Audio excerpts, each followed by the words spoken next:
Ask target electrician के छठे episode में आपका बहुत बहुत स्वागत है। दोस्तों, इस वीडियो में पिछले हफ्ते के कुछ कमेंट्स जो मुझे अच्छे लगे उनको मैंने शामिल किया है और उनका मैं जवाब दूंगा। तो आइए देखते हैं। देखिए, मयंक गुर्जर जी कहते हैं कि अगर कंजर्वेटर में नमी युक्त हवा प्रवेश कर जाए तो क्या होगा। तो देखिए क्या है मयंक जी कि अगर कंजर्वेटर में नमी युक्त हवा चली जाएगी तो उससे क्या होगा कि पूरा का पूरा तेल जो है वो मॉइस्चर उसमें आ जाएगा, जिससे वह पूरा ट्रांसफार्मर का जो तेल है वह ख़राब हो जाएगा। तो यह प्रॉब्लम आ जाएगी। तो अगर इसीलिए ब्रीदर को लगाया जाता है कि वह जो सूखी हवा है वह अंदर जाए। अगला है राजेश गुप्ता जी कहते हैं कि कितने mm का तार कितने लोड पर दें। तो देखिए, 1 स्क्वायर mm का अगर कापर का तार है तो आप लगभग उससे 5 एम्पियर स्मूथली उससे आप करंट ले सकते हैं। अगला है मोनू राजपूत जी का है कि बैटरी सीरीज पैरेलल में लगाने का फ़ायदा क्या है। तो देखिए, बैटरी को अगर हम सीरीज़ में लगाते हैं तो उससे क्या होगा कि हमारी वोल्टेज जो है वो बढ़ जाती है, लेकिन करंट जो है, जैसे मान लीजिए 150 AH की बैटरी है और 12 वोल्ट की बैटरी है, तो अगर दो बैटरियों को यदि हम जोड़ देते हैं 12 वोल्ट 24 वोल्ट की बैटरी हो जाएगी, लेकिन जो हमारा AH होगा वो 150 AH ही हमें मिलेगा। लेकिन अगर हम बैटरी को पैरेलल में जोड़ देते हैं तो उससे हमें बेनिफिट ये मिल जाएगा कि 12 वोल्ट और 12 वोल्ट दोनों को जोड़ेंगे जब पैरेलल में तो वोल्टेज तो 12 वोल्ट ही रहेगा, लेकिन जो AH है वह 150 और 150 जुड़ करके 300 AH हो जाएगा। तो इससे बेनिफिट यही मिल जाएगा कि पैरेलल में हमें करंट ज़्यादा मिल जाती है, वोल्टेज वही रहता है, और सीरीज में हमें वोल्टेज ज़्यादा मिल जाती है, करंट वही रहता है। अगला है मुनीर जी कहते हैं कि 220 वोल्ट में कितने एम्पियर होते हैं।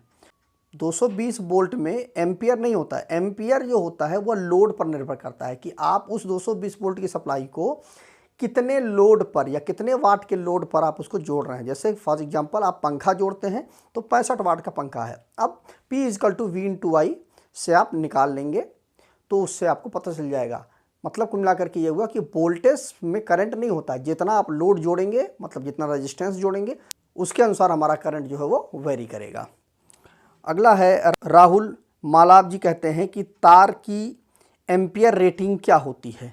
मतलब मैंने जो एक फ्यूज़ के तार पे मैंने बनाया था किटकैट फ्यूज़ पे वीडियो, उस पर उन्होंने कहा है कि देखिए, मैंने उस वीडियो में बताया था कि अगर एक सिंगल यदि आप एक तार ले लेते हैं तो लगभग आप उस पर 400-500 वाट का आप लोड डाल दीजिए, जिससे वह चलता रहेगा और वह जो फ्यूज़ है वो एक्चुअल में फ्यूज़ का काम करेगा। मोटा तार बांधेंगे तो उससे कोई लाभ नहीं है, हमारा सर्किट जल जाएगी लेकिन वह फ्यूज़ नहीं उड़ेगा। अगला है कि बहुत सारे लोग कह रहे हैं इलेक्ट्रीशियन का कोर्स कराने के लिए। बहुत सारे साथी कमेंट रोज़ करते रहते हैं कि इलेक्ट्रीशियन का पूरा कोर्स करा दीजिए, उसमें मैथ हो, जो हमकी थ्योरी हो, प्रैक्टिकल हो, ये सारी चीज़ें। तो मैं प्रयास कर रहा हूँ, इस पर मैं एक पूरा का पूरा एक कोर्स बनाऊँगा, वो आप लोगों के सामने ले करके आऊँगा। मैं पूरा प्रयास कर रहा हूँ और उस पर मैं लगा भी हुआ हूँ, तो जल्दी ही आ जाएगा। अगला है आमाद जी कहते हैं कि OLTC सेकेंडरी वाइंडिंग पर नहीं होगा क्या। तो देखिए क्या होता है कि जो ट्रांसफार्मर होता है उस देखिए OLTC का काम क्या होता है। OLTC होता है ऑन लोड टैप चेंजर, कि ट्रांसफार्मर हमारा लोड पर ही है, अगर वोल्टेज कम होती है तो वह वोल्टेज को और वाइंडिंग को मतलब एक ऑटो ट्रांसफार्मर की तरह बिहेव कराने लगे ट्रांसफार्मर को और वोल्टेज को वो बढ़ा दे।